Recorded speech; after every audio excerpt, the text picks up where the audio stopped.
Guys, we are here. New location this time, though. New location.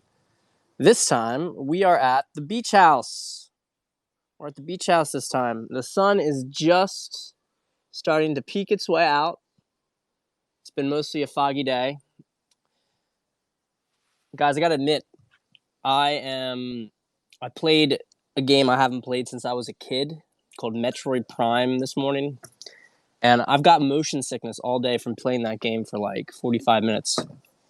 Big mistake. Big mistake.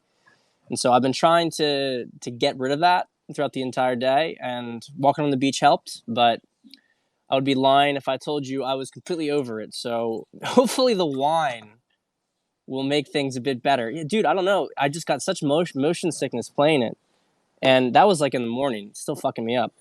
So anyway, the wine today. Now I admit I also opened this wine yesterday, so we're having the second half.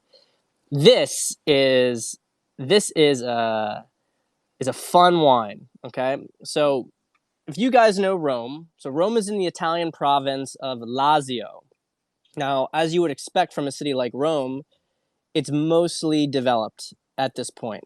However, it is, of course, like all of Italy, a wine growing area. And but unfortunately today, because of the development, there's only a very, very small area where it's actually produced. And one of the top vineyards, I suppose you could say, that makes it is this is the brand Est. Now, I'll tell you this story. I'm going to butcher it a little bit, but it was some kind of thing like the Pope came to like a Cardinal's Abbey or something over there, or whatever, and he tried the wine, and like, this wine is so good. This, right? He's saying, this is it. Like, this is the wine. And so they took this story, which I totally butchered. Actually, you know what? It's probably on the back of this thing. Here we go. The story goes. I could have just written it. I just could have just written this to you. The story goes that a bishop sent a servant ahead, blah, blah. If a good wine was to be had, the servant was to mark the place Est. And then he came upon the inn in Montefiascone. The wine was so good, he marked it Est. Okay. This wine is cheap. So I've been, mostly showing you guys some special wines, some, talking $20, $30 plus sometimes. This one is like less than 15, closer to 10. But it's nothing special. It is the exact kind of wine you will have if you go to just a regular pizzeria. You want to go sit out in Piazza Maggiore, Piazza de Popolo, right in Rome. If you want to go sit out in any of the different plazas, St. Peter's, and you go and you get yourself a glass of white wine, it's going to be something like Est. It's going to be Trebbiano, a very simple grape, a very just light and refreshing, no complexity whatsoever. And I like these kind of wines. I like these kind of wines a lot because you get what you get, and you don't have to overthink it. All right, let's get in the periscope here. First question: why do online apps not work so well? Is it because they make more money when people stay single? Where does the male-female imbalance come from? And when is the Pat Stedman app going to come out? Well, the Pat Stedman app is not going to come out. I do not have any interest in getting involved in creating a system. I've been proposed actually multiple times from people with very good ideas about creating a different app. I wish them all the best luck. I have no interest whatsoever in getting involved in that kind of venture and anything greater than an advisory role. It's just really not where my heart's at. My heart is helping guys, working with people one-on-one, not creating systems. So why don't they work so well? And what's the sort of incentive on behalf of the apps? Well, it's a good question. There's a lot of different variables to it. I'll try to answer it without going too long onto it, because I could go on it for a while. So the male-female imbalance comes from because women don't have as long of a, how do I put this? Women get so much attention on these apps from guys that a lot of them don't stay on the app very long unless they're attention seeking. Even if they don't find a guy, women might go on the app for a hookup and then they're off. Or they go on, maybe they get a boyfriend. But guys tend to be on the app more because guys are more inclined to let's just say that most guys don't want to do the extra effort it requires to go out there and approach women. And it can be kind of like a lazy, almost pornographic thing for a lot of men. I don't know that I just really think that the burn rate for women is so high on the apps. And guys will spam out messages to so many different women that what ends up happening is that the very, very attractive women are not even going to be on the app, especially because this is another variable. They might be on Instagram, right? They're going to be on Instagram, a different kind of app, so to speak. But really attractive girls are not usually on dating apps. They're not usually on dating apps. Usually on a dating app, the guys who have success are about two SMV points above the girls. And I think that the most attractive girls on there, they just don't see the value added. Less attractive women are going to get more attention from more attractive guys. And the more attractive guys are on there, they're able to hook up, and it's no problem for them. They might be on it just to hook up with a girl. And so I think that what you have is really, you have these maybe 8 or 9 tier guys who are hooking up with the 6 and 7, maybe 8 tier girls. And then there's all these other guys who are on there as well, trying to hook up with girls, but they're not getting nearly as many options. So I think that the reason the imbalance is there is because the most attractive women tend to stay off the apps. I think that would be the main reason for it, in my perspective, because the very attractive guys are on there for other reasons. I love how this guy is like, you're single trying to act like an expert. I've been married for 5 years, you dumb fuck. You're a dumb fuck. 5 years I've been married. But no point indulging these people. They're absolute retards. I don't know how they come on here. I don't know where do they come from. Okay. But I don't think that they work well because you have this social market value basically in balance. And women are getting too much attention on it, and so they also don't really have an incentive to even go off and meet guys a lot of times, because they can sit there and farm attention. They get burnout, which is why if you want to get a girl on a dating app, you want to meet her. Ideally, if you can talk to her within the first 2 weeks of her being on the app, it's important. Girls that are on the apps for a long period of time, consecutively or for a long period of time, are almost definitely attention farming. Because if they're an attractive girl, they're going to have enough options that they've been on a couple of dates by that point, and they shouldn't need anything else, right? So either they have some kind of problem with them. I'm not saying this to be mean to girls. It's just literally they'll either get their hookup that they're looking for and then they'll be off the app, or they'll meet a guy and start dating him for a bit. If a girl is continually on an app for a very long period of time, it's usually a bad sign about what's going on with her. So, and I don't think that apps really do a good job of incentivizing this, because they're designed towards facilitating female ego, right? Like everything that is in, Instagram, all sorts of visual applications today, they're very, very big for female ego, which is not good for women, because it's better for them to have a platform that would humble them in some way. So you could maybe, it would be, I'm spitballing here. I don't think it would ever work in practice. It wouldn't work in practice. It would not get the user base. I don't even frankly think I agree with it. But I'm thinking about from that TV show Love is Blind, right? So Love is Blind, you don't know what the other person looks like, and you have to connect with them on an emotional and psychological level. And I'm wondering if you could have an app like that online. Now, of course, what was the big part of Love is Blind is that they objectively screened each of the individuals for being attractive, right? So you can't just have like people on there and you don't know what they look like.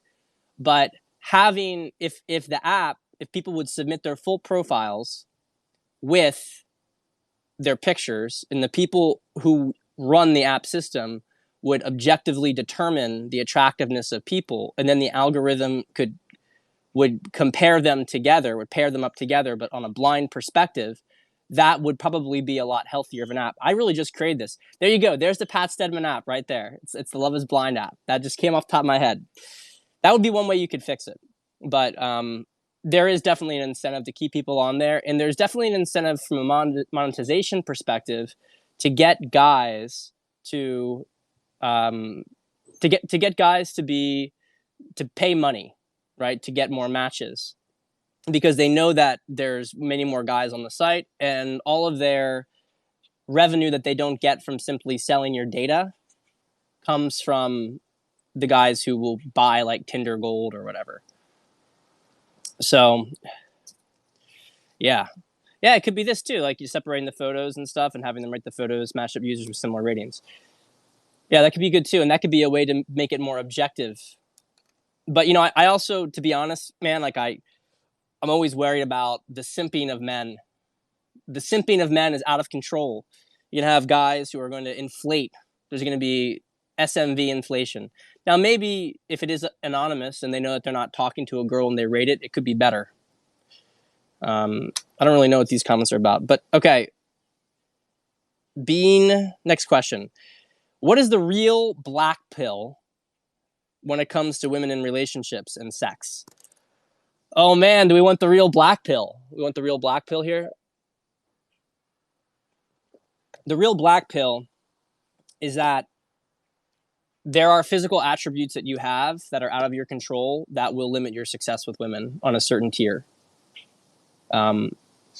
I don't want that to be interpreted saying that you can't have an attractive woman and you can't have a great relationship, that you can't have great sex, but there are going to be if you have, for instance, if you're a really short guy, if you have some sort of disability, if you have a very small penis, for instance, these are things that are going to affect your relationships with women and going to affect your sex life. And that is a black pill. It's a truth. I would be lying to you if I told you it didn't matter. Now, I'd also be lying to you if I told you it was hopeless and that you can't get anything. You can always max out and do the best that you can do. There are always different things that you can do, but there's going to be a cap for you. There's going to be a cap, and you're going to lose girls as a result of some of these various physical features you have. So that's why maximizing the physique as much as you can is important, because, you know, look, there's a guy, he was friends with David D'Angelo, became like a big motivational speaker. He had that thing, you know, from the movie Unbreakable with Bruce Willis. Remember that movie? And it's like osteopathia, like it's like brittle bone syndrome, I think is the layman's term for it. And basically their bones break very easily and they're kind of all knotted up as a result. They have to use a wheelchair. And this guy, he had really, really positive, amazing attitude, And I mean, obviously he was, Mr. Glass. I mean, he was rejected by a lot of women, but he learned how to go and talk to women, had a great sense of humor, and he became really confident in himself. He ended up marrying his nurse, who's a very attractive woman, right? And they have a great relationship. So it's not to say like if you're saying that like, oh, you know, like I'm too short or my dick's a little too small, like it's ridiculous. And you probably spent too much time online. You can always find somebody who will love and appreciate you and who's attractive themselves. But do understand that the black pill is that you are going to lose out on certain people because of how you look. And if you have physical issues, you're going to lose out on more people. And that's just the way it is. And you have to accept that. And the more you can accept that, the better your chances of having a different outcome are going to be. Because it's the confidence that ultimately determines whether or not you get no one or you manage to find someone. Okay, next question. Being too realistic. Am I being too realistic? I can't take leaps of faith with girls who are out of my league. I'm worried that there's going to be compatibility problems dating people outside of my socioeconomic position or culture. This is a good question. This is a question that intelligent people ask themselves, because if you're intelligent, you're realistic about things. You can understand sort of what the odds are like kind of in a situation. can sort of look at yourself a little objectively. And so you can say like, well, you know, her likelihood of liking me maybe isn't that high. And so why should I bother doing this? Should I bother talking to her? Well, here's the funny thing is that so much of this is really based on your own perception. Let's say that this is like a very, very attractive woman and you are sort of shorter and maybe, you know, you're not in as great shape, and you want to go talk to the girl. Obviously, your pre-selection is going to be lower versus her. And so there is a realistic aspect there, but you can also create your own reality. If you approach her with the confidence and the belief that things are actually going to go your way, they're much, much more likely to actually go your way. And the issue here, and just to bounce off that question from Hayden about, you know, is there a vibrational element to this? Of course there is, because what's fundamentally happening is fear. There's a fear, and there's a sense of deservedness. Oh, I don't really deserve something at a higher level. I'm not this higher level. I don't deserve something at a higher level. And I'm afraid of going for something at a higher level because I'm going to get rejected. Who really cares if you do get rejected, right? That's the fundamental point. The reason the guys who punch above their league, like the Irish guy who went in, and I'm not saying he wasn't in her league, but the guy who went in to kiss that girl, that Irish guy who kissed that Canadian girl, he was so successful with that because he really didn't give a if she had rejected him, he would have laughed it off. He would have thought it was funny. So it's the belief, right, that fundamentally changes things. And so I think the real question is, why do you believe that your potential is so small? Why do you believe that where you are at is so low compared to her? And if let's say we're really being true here, and that maybe there are a lot of things you have to sort out, well, why aren't you sorting those things out? Because maybe that should be your focus more than the girl herself. So now, when it comes to dating people out of your socioeconomics, I mean, when we talk about realistic chances of success, maybe we're also talking about things like cultural backgrounds and how are things going to be affected there. And then we start to get more into like value-based questions, and those can be a bit more realistic. But speaking simply from an attraction standpoint, I think that you really have to reflect on why you are ascribing these different tiers to her versus you, and address that because that's the fundamental thing. I mean, guys, it really does come back to that, and I hate to beat the bush on it, but to beat a dead horse rather. But your belief is so important. It's so important, and use your sense of logic to guide your growth, but don't use it to stop your potential. That's what I mean. Don't use it to stop your potential. Don't use it to tell you what isn't possible. That's a fear vibrational element. If you know you need to do better, then do better. But don't use it as an excuse that you can't get certain things and then fixate on those things, even worse. Okay. I still got this motion sickness, man. What do you do with a girlfriend always trying to wear the pants and you're not into that? Dump her. Yeah, tell her that you're not happy with the dynamics.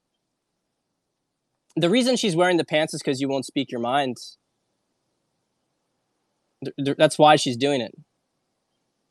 So you gotta really like be willing to tell her the truth and have things fall apart as a result. That's just the way it is. Once she sees that you're strong enough to leave her, she'll understand you're strong enough to lead her. Guys, quote that. Once she knows you're strong enough to leave, once you're strong enough to leave her, she'll know you're strong enough to lead her. That's it right there. That's it. All right. So next question. How to keep distance but remain close without being needy? Okay, so let me see how to interpret this. How to keep distance but remain close without being needy. Well, this is a lot of art. This is a lot of art here. It's the balance of being able to... Well, look, man, I'll just say, she knows I'll leave her, thinking about doing it. I mean, see what happens. See what happens. You wouldn't be surprised. Wouldn't be surprised how she changes. She's only being like that because she's afraid herself of losing control. So she needs to trust that you can guide things. It's the way it is. Well, I don't see. So this question is fundamentally based on the anxious avoidance spectrum. So you have somebody who is like that. I either am going to be all over you or I'm going to pretend I don't want you at all. And that's just two sides of the same coin, right? So the fundamental thing here is like, well, how do I not be needy? Well, ask yourself why you need her in general.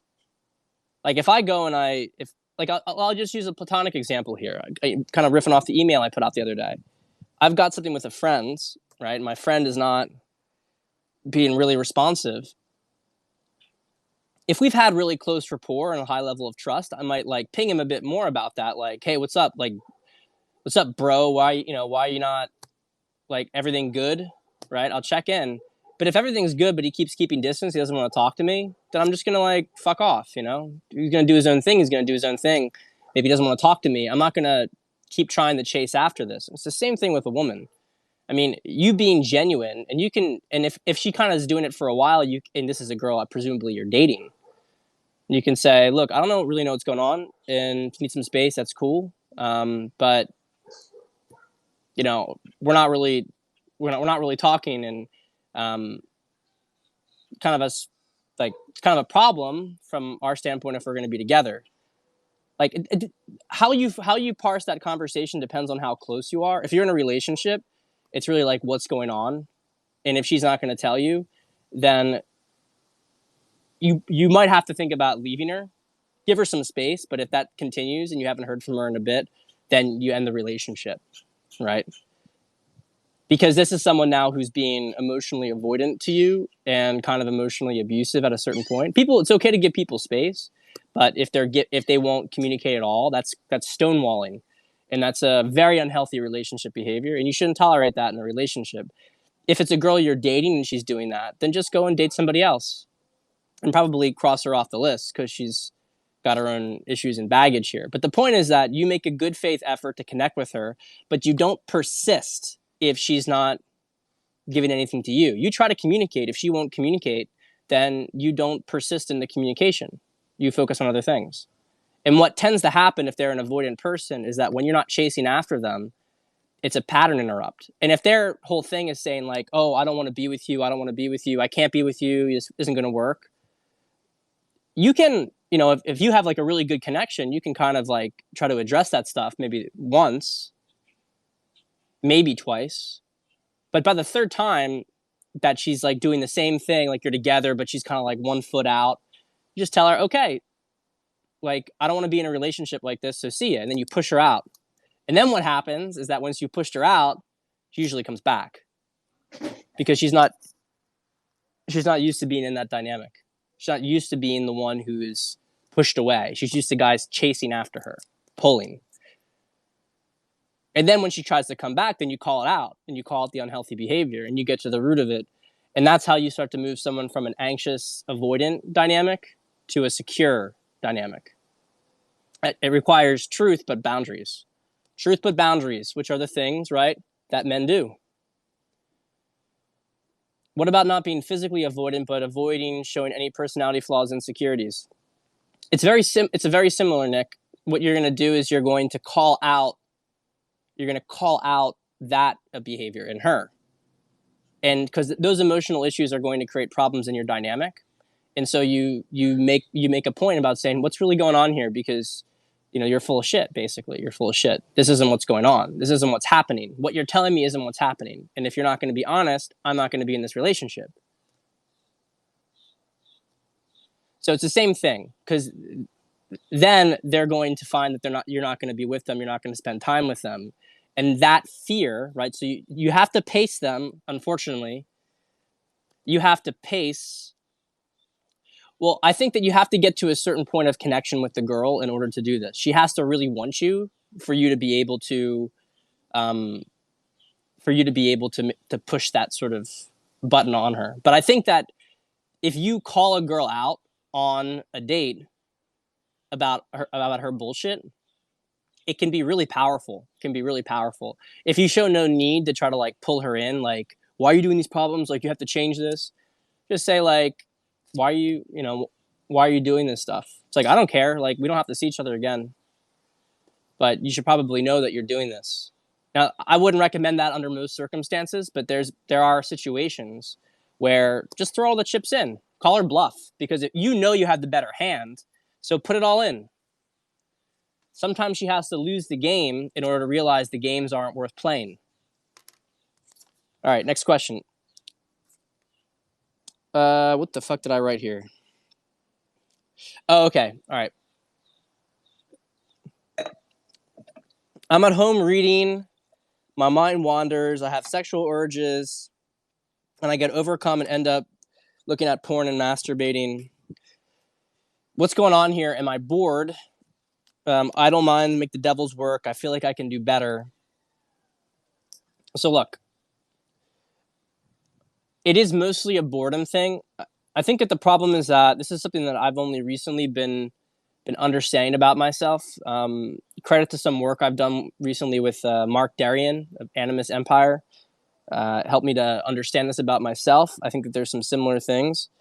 And for me, it's at this point less porn masturbation. I probably jerked off like to porn once over the last year, and I think jerked off regularly once the entire year. I have looked at porn though. I'll maybe like if I've had a similar situation and I'd look at it for like a minute or two, look at some images, and then turn it off.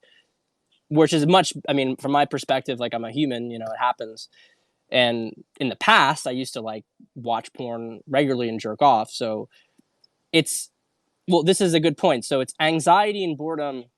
But here's the thing. If you are, a lot of us are a lot more stressed than we realize. Okay. We're a lot more stressed than we realize. And people who have all this procrastination issues, right? Procrastination is anxiety. Okay. It's anxiety about doing something. And the anxiety is usually coming because there's been too much work pressure put on you. And so what you do is you do something to distract yourself, and you might associate it as boredom. And maybe it is some degree of boredom. But what's at the root of everything here is that you don't know how to relax. You don't know how to relax. And a distraction, especially something that's like jerking off, where you actually have a release, there's an aspect of relaxation to that. It's the same thing with, with this little habit right here, right? Drinking alcohol. It's how people, this fly, what the fuck, this fly? It's in my wine. Get out, get out, get out. But anyway, as I was saying, I mean, alcohol is a way that a lot of men in particular will relax. Oh, long, hard day at work. Got to have a cold, hard beer, right? This is something that people who don't know how to relax do. And what is relaxation? Relaxation is not scrolling Twitter. It's not looking at porn. It's not for most video games, it's not video games. It's usually just being quiet and still and calming the mind and allowing yourself to reflect on things, being out in nature. So a lot of it comes from this not knowing how to relax and associating distraction with relaxation when they're two different things. Okay. Can you tell if a guy who uses... That was actually gold right there, guys. That was gold. I'm telling you, that was gold. Those are new insights. And credit to Mark Darien for that. That was his stuff. Can you tell if a guy uses porn or masturbates? Well, I can tell if a guy has been... Should you sip wine to relax? Don't replace the bad habits, but obviously, I think it's perfectly reasonable to have some wine at the end of the day. But everything is important how you are using it. You have to reflect why, like, do you need it? If you need it, you have to really like ask yourself where that's coming from, right? That's important. It's okay to enjoy these things. I mean, wine in particular, and I'm obviously biased, but I mean, it's been around with all the great people throughout history. It's a spiritual formula. I don't know, I'm forgetting the word for it, but it's something that the people have used always to enjoy and to have revelry and to celebrate life. I mean, Jesus himself used wine, right? And I respect people who don't drink, and I think that there's really smart reasons to not do that. But I also think that, my own perspective is I enjoy it, and I think life is made better from it. But you always need to ask yourself, are you using wine or is wine using you? Right? That is a really important question. And if you feel like you're so stressed, I know people who are so stressed that they have to drink in order to feel okay. And that is not healthy. And that's when you actually become an alcoholic, because my hypothesis is it's not just chemical, but that you end up becoming dependent on the relaxation. And the amount of stress and anxiety in your body is so severe that when you break using alcohol, you are actually having a nervous breakdown in a lot of ways, because all of this stress that you've been numbing isn't working. Thank you for the super heart, man. Appreciate that. So, can you tell if a guy uses porn masturbates? Well, I can tell if he has used it recently. Can tell if he's used it recently, but I can't tell necessarily if he's looked at it once in the past week. It really depends on how much his energetic field has been messed up as a result of using it. A higher energy person can get away with looking at it a little bit. Somebody who's really in their head, it could just take one session to really fuck them up for the rest of the day. And that you could sense that. But I can tell in general if someone is a chronic user and somebody is just really not, they don't have any presence. You can tell that they use porn a lot. Yeah, you can tell.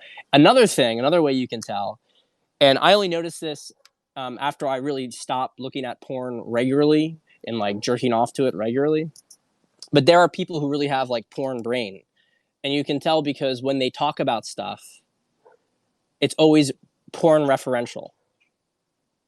So, and as someone who's looked at porn before, I know that they're referring to like porno themes and porno, whatever. And so that's a sign that because it's in their head and they're using it, it's like normal to them. So it's interesting how people release these little tells when you watch them. But I think that for people who have been very moderate users, sparingly users, I can't tell that. I can't tell. Okay, to what extent is everything okay in sex between consenting adults? Are there any rules besides sort of everything being mutually consenting?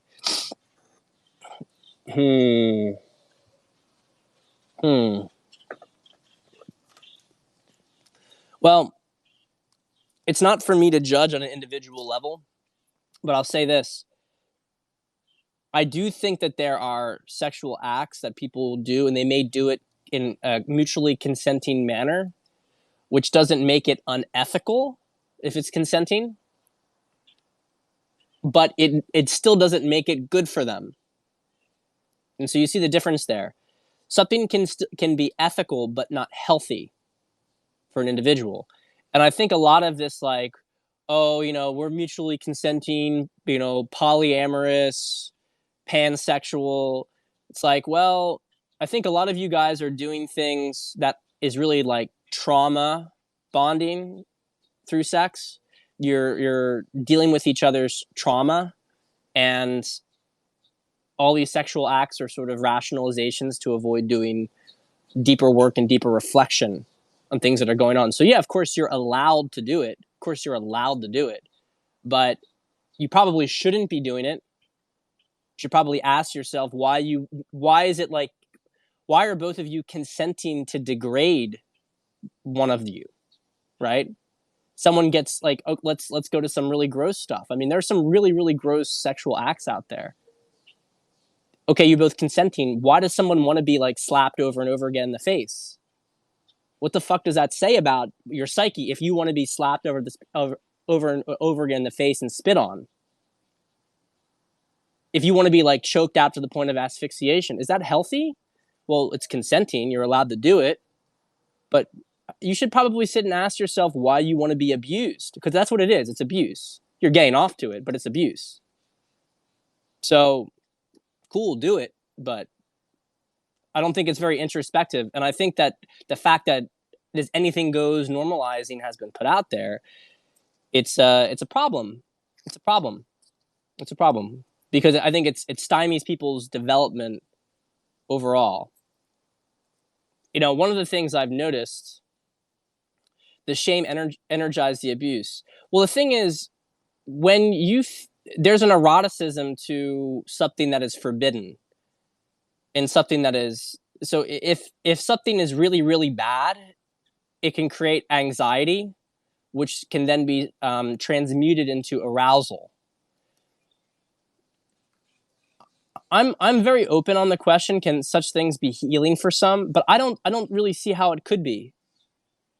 I think that what it is it's like people take ownership, like quote unquote take ownership. So let's say this is a really well known phenomenon. So this is a delicate topic, but it's a well known phenomenon of girls who have been sexually abused, love to be degraded and abused in bed during sex.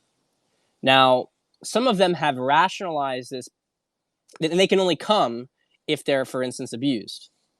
Otherwise, they can't come during sex. Now, you can ask yourself, well, is this healing for them? They're taking ownership over their experience. Well, that's a good rationalization.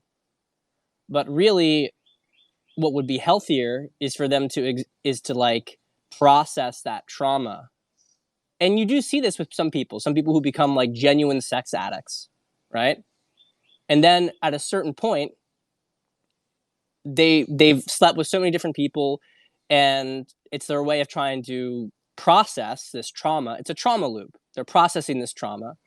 And then they get to a point where finally their life is really bad. It falls apart. And when they actually do like real deep work, they realize like how much this has been damaging them and not making them feel better about themselves.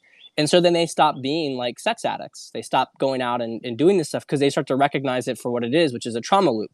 Most of the hypersexual girls out there are really traumatized. I hate to put it to you guys. I mean, there is differences in sex drive between various individuals, but a woman who is hypersexual is traumatized. And I don't want to say every one of them. Why would I talk about racism in the USA? This is a dating and relationship periscope. It's not the topic for this. So, anyway, there is stuff. Get the fuck out of here, man. I'm so sick of this shit. So much stuff going on in here. God, hijacking my periscope, man. Hijacking this shit. Go riot in Minneapolis. It's all psyop anyway. But we'll talk about that in the next. We'll talk about that in the next periscope. All right. If you guys want to get caught up in deep state shenanigans, deep state psyops, right? Try to make white and black people hate each other. We'll talk about that in the next periscope when we do our usual conspiracy stuff. But for this one, there's one other thing I wanted to mention here. So, thank you. I appreciate you guys. We were talking about these various sexual preferences and what's okay and what isn't. So, polyamory, for instance, a lot of poly people are people who are in open marriages, right? Or open relationships. I'm gonna be generous here, and I'm gonna say 1 out of 10 of these are successful and they work well. But here's the thing: 9 out of 10 don't. And the reason that 9 out of 10 don't is because the guys will they have resentment. They can't express how they actually feel towards a woman. Thank you, Adrian. They can't express how they feel to a woman. And so what they do is, rather than try to deal with I'm 1 foot in, 1 foot out of the relationship, so maybe I need to see more girls. Rather than deal with that sort of like actual sense of disempowerment they feel from the woman they're with because they can't speak their mind to that woman, what they do what they do is they say, well, let's propose, let's have an open relationship. Now, sometimes the woman proposes it if she really has so much power and she doesn't respect the guy. So there's different ways this can happen. But let's focus on when the guy proposes it. The guy wants it. The guy thinks he wants it. But the thing is, he's actually doing, this is really paradoxical. You know, linearly, you may not think this is the case, but he wants to spin plates. He wants to have an open relationship from a position of actual weakness because he has a validation issue towards women and he can't overcome that in his own relationship. So he wants to have other women in the picture so he can spread that out more. And what it actually comes from fundamentally is a weak frame, right? It comes from a weak frame. And so what ends up happening is that those relationships fall apart. They're complete disasters. And the woman usually becomes vindictive and starts to fuck other guys he knows. And then he gets pissed off and then he goes and he starts to rant about women and women are such sluts, you know. The relationships don't go very well. They don't go very well. The 10%, let's say, again, being generous, but the 10% of guys who do well with these sort of open marriages, it's because their frame is so strong that the woman is able to accept being with him even if he's with other women. And by the way, guys, that is like 20% of women tops are even capable of that, because most women would not want to share even if the guy had amazing frame. Frame is sort of your self-belief. It's your self-belief. It's your sense of guidance, that you are self-oriented versus other people. It's a mental point of origin. And actually, to be fair, the mental point of origin is probably the best thing that Rollo's put out there. It really is. It's really, really good. I have to give Rollo credit for that. You know, he's a very strange guy. He's a loser. I'm going to be pretty blunt. He's a loser. It's like a 50-something-year-old guy complaining about women's sexual strategy. It's fucking loser talk right there. But the idea of mental point of origin is really, really a key concept. I wish Rollo learned how to do that, because being your mental point of origin, because his mental point of origin is women and what women do to men. But it's a true point that a man having his own mental point of origin is essential for him to have success in the relationship. And, you know, what Rollo does is, in his relationship, is he acts very avoidant towards his wife. And his wife is very anxious. Have an anxious avoidant dynamic. It's not a healthy relationship. He withholds himself from her, and she chases after him because she has her own issues, and that's the way it goes. That's the way it goes. But, you know, whatever. All right, next question. It's a more esoteric topic. Yeah, well, Gwendolyn, that's true, and that's what women do in that dynamic, and that's for women who don't feel like they can tell a guy that they don't want to be with him. So, but notice the theme here. The theme here is that either party isn't willing to end the fucking relationship to go sleep with other people. That's what it comes from. They're not willing to end it. They're too weak to end it. They don't want to be the bad person. They don't want to give up the connection. And so because they have no boundaries, they're down for like anything goes. And of course, then they're constantly having drama and having to talk about their emotions and their feelings. Pretty fucked up. I've seen a lot of it firsthand.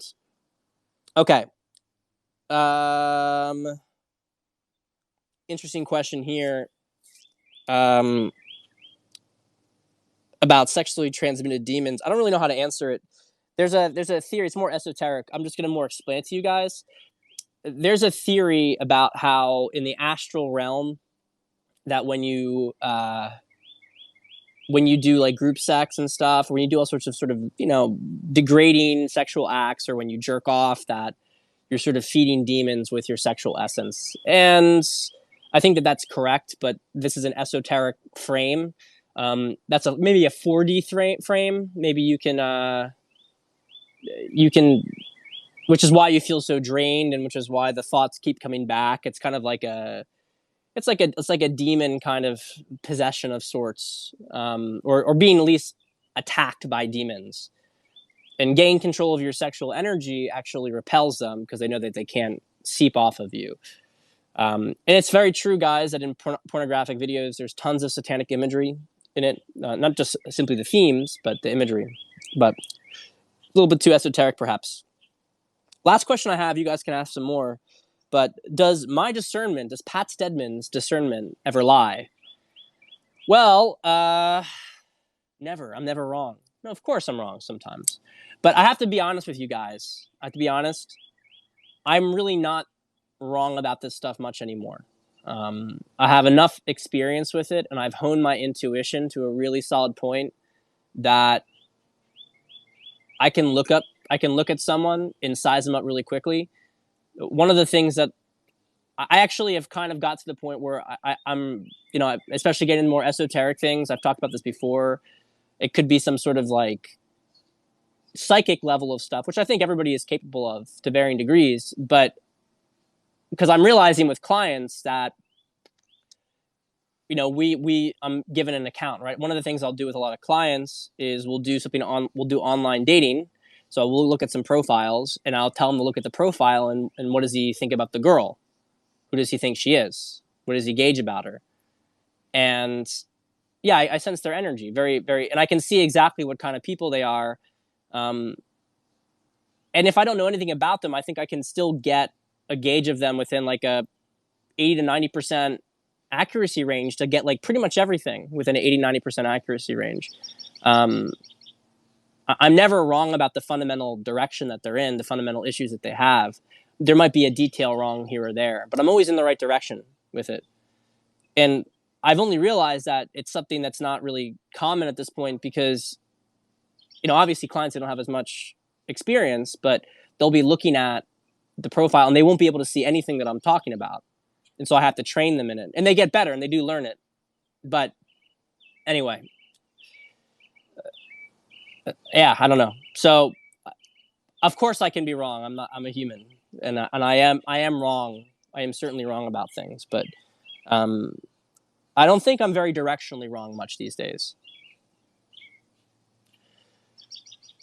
Okay, top tier woman showed steadily escalating interest via social media and then abruptly blocked me. Well, I mean, if she blocked you, then what's very likely, man, is that there's two different things that could be occurring. One, somebody else could have come into her life, an ex or something could have come into the picture. That is something that occurs very often when an old flame enters and she kind of ghosts or maybe she blocks. But it also could be that she could be playing with the attention, and then as you move things forward towards a point of actual escalation, like something actually occurring, she could start to get an anxiety attack, right? And she doesn't want to actually get close or actually do anything, and so she blocks you. And this is very common.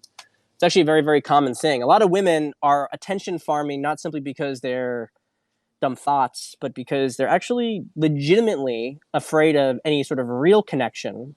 So the attention is a proxy. It's not simply that they just can't get enough attention, so they can't connect. It's actually almost more they can't connect, so they get attention. It's like a guy looking at porn instead of sleeping with a woman, right? The same sort of thing. Well, do we have any other questions? Real quick, I'll stay on for another couple seconds.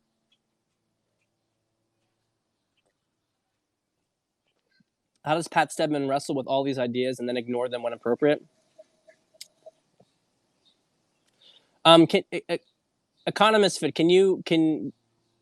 what do you mean which ideas and then ignore them when appropriate? I'll return to that question. Just please clarify. How would you go about dating if you were successful at a young age? Oh, that's a good question. Well, it depends on your objectives. So if your objectives is to go and hook up with girls, then, I mean, you have a lot of options, right? Go out and party. Use some of your money, party a bit more than the other guys.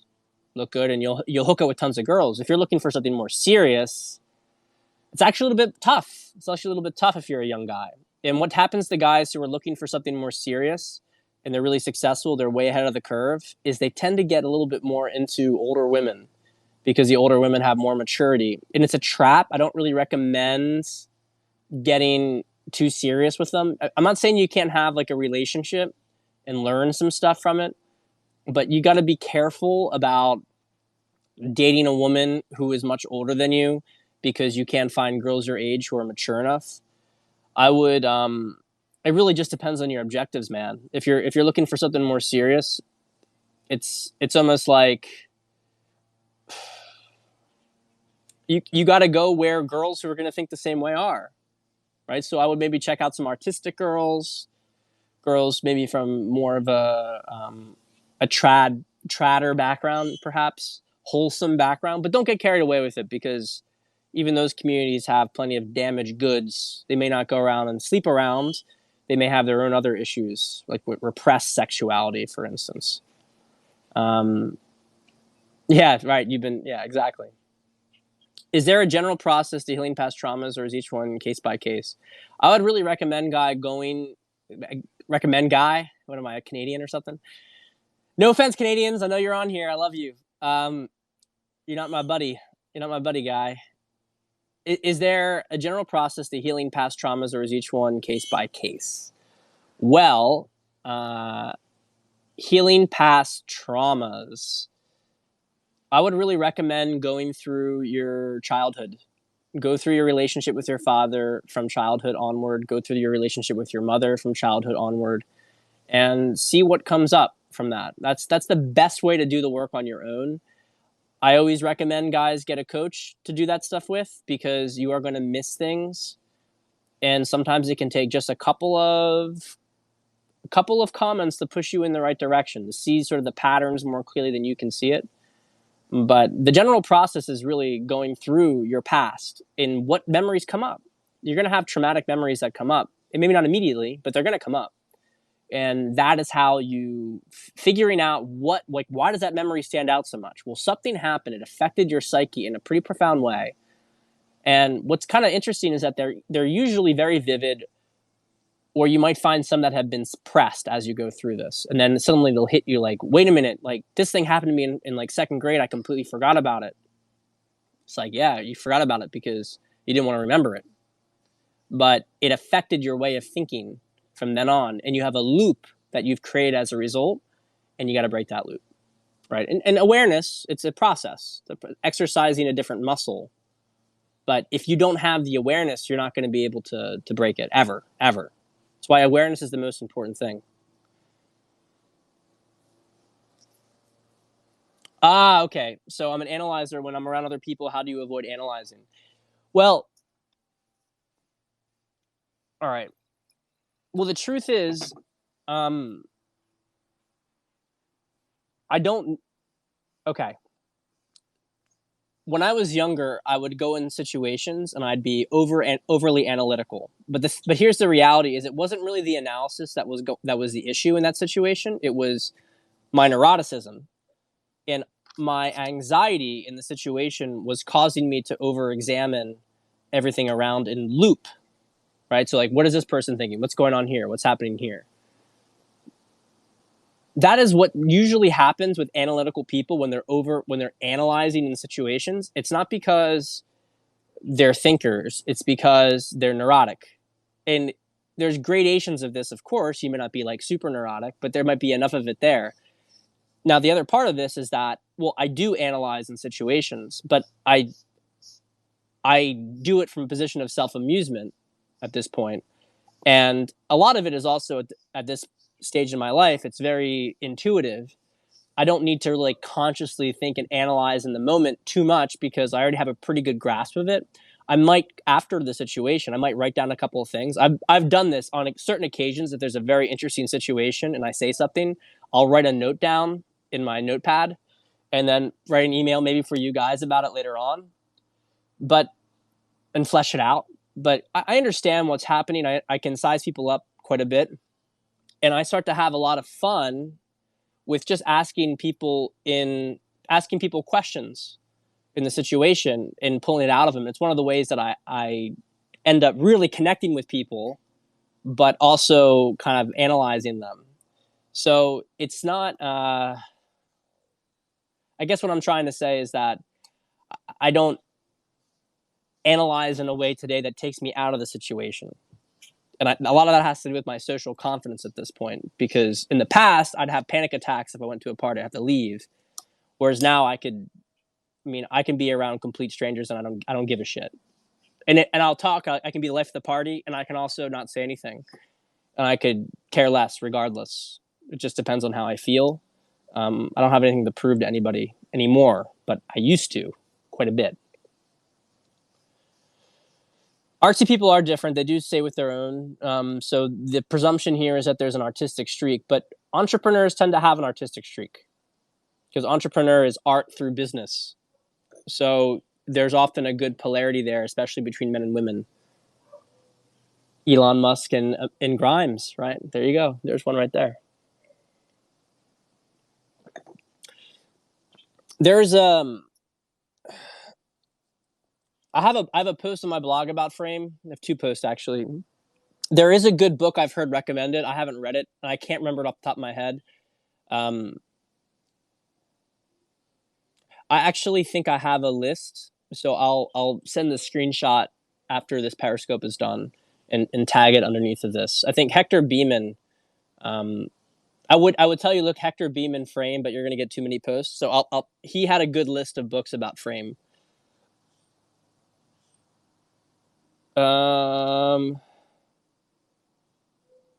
Yeah, women are very manipulative. If you're approaching a couple of girls, but only into one of them, how do you go about that? Well, if it's a group of girls, I will approach the group, or I would approach the group from.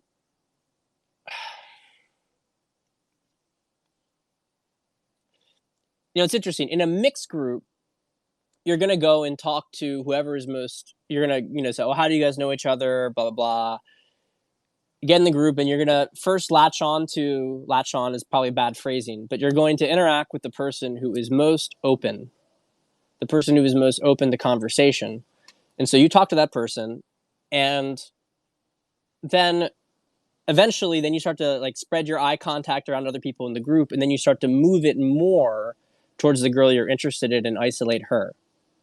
And you can do that in a very natural way, and eventually it's usually going to end up being mostly just you and the girl, because you're going to talk, you're going to make a comment to her, and then it's going to be a little bit more, and it's going to be a bit more, and then gradually the rest of the group will fade away.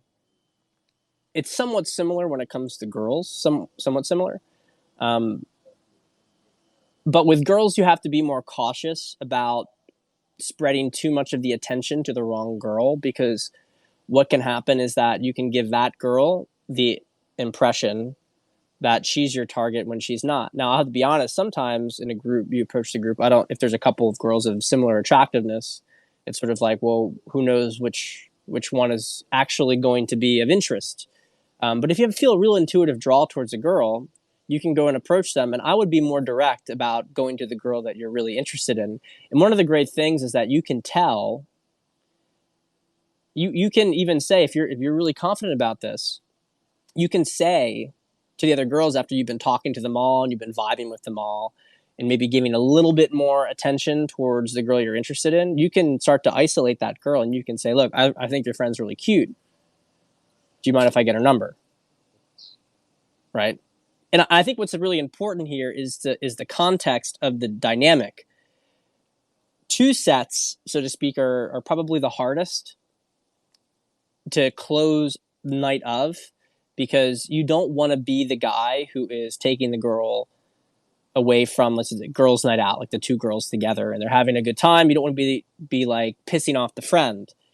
So having real social intelligence here and understanding what is happening, what's the intention for the evening, is really important. If the intention from the evening is to go out and party and meet guys, then plow ahead, literally plow ahead. But if the intention is for them to go and catch up, then connect with the girl you're interested in, ask the friend's permission, and get the number. You mean during the day, like you're out and you see a couple of cute girls just chilling? Well, I think it's similar. In that case, it's actually much more clear cut, because you're likely not going to be spending. If they're out together, they're hanging out together. You're going to want to be over there enough to make a connection, and you're just going to have to be very bold about it. You're going to have to be very real about wanting that girl's number. And I think it's very good to it's like, do I have your permission? It's like why ask the friend's permission? You ask her permission. It's not like you're actually asking her permission. Like, it's not like you need her permission. But the idea here is, if you won over the group, you asking the friend's permission can be like a funny kind of thing. And this is maybe stylistic, but I find you reduce the cock blocking dramatically, because then the girls feel involved with the romance of it, right? They feel like, oh, and they feel like respected in the situation. And it really depends on the girls there. Some girls will just go off and talk to themselves and leave the two of you to it. But some girls are going to be like trying to involve themselves in the dynamic. And in that case, you have to neutralize her. And you neutralize her by feeding her ego, right? Now, if she's got a really crappy attitude, then you have a whole different mess situation. Yeah, you give him the feeling of playing matchmaker to an extent, right? And then what happens is that when the friends like you, and then after you go get the number and you leave them to their afternoon, they're gonna be giggling, they're gonna be so excited. Oh my god, he's so cute. Oh my god, you know, and they're gonna, and it's going to, and they're gonna, and the other girls there are gonna feel like really respected, and they're gonna feel like you're so amazing because you validated them, and everybody wins. Everybody wins. Um, so, well, guys, I think this is good. Good for the evening. Appreciate you all. Talk soon. Enjoy your weekend.